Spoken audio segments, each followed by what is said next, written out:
கர்த்தருடைய பரிசுத்த நாமத்துக்கு ஸ்தோத்திரம் உண்டாவதாக.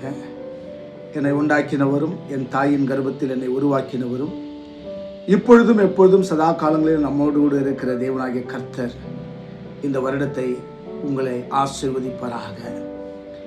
ஏசாயா 61:7 உன் வெட்கத்துக்கு பதிலாக 2 தனியான பலனை தருவேன் என்று சொல்லி தேவன் இந்த வருடத்தில் உங்களுக்கு வாக்குத்தத்தத்தை கொடுக்கிறார்.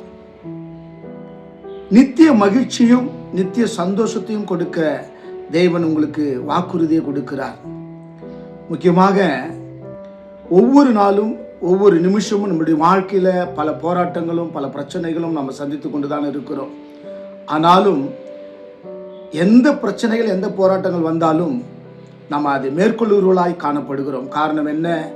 தேவன் நம்மோடு கூட இருக்கிறபடினாலேயே. இதை பார்த்து கொண்டிருக்கிற உங்கள் ஒவ்வொருவரோடு கூட தேவன் இருக்கிறார் என்பதை நீங்கள் உணரும்படியாக இந்த வருடத்திலே தேவன் 2 அத்தனையான பலனை எப்படி தருவார் அப்படின்னாக்க, தேவனை முதலாவது நாம் சார்ந்திருக்க கற்றுக்கொள்ள வேண்டும். தேவனை விட்டுட்டு இந்த உலகத்தில் நம்ம எதையுமே சாதிக்க முடியாது. தேவன் இருந்து உலகம் நம்மளோடு கூட இல்லைன்னா பரவாயில்லை. ஆனால் உலகம் நம்மளோடு கூட வைத்து தேவன் இல்லைனாக்க நம்ம ஒன்றும் சாதிக்க முடியாது.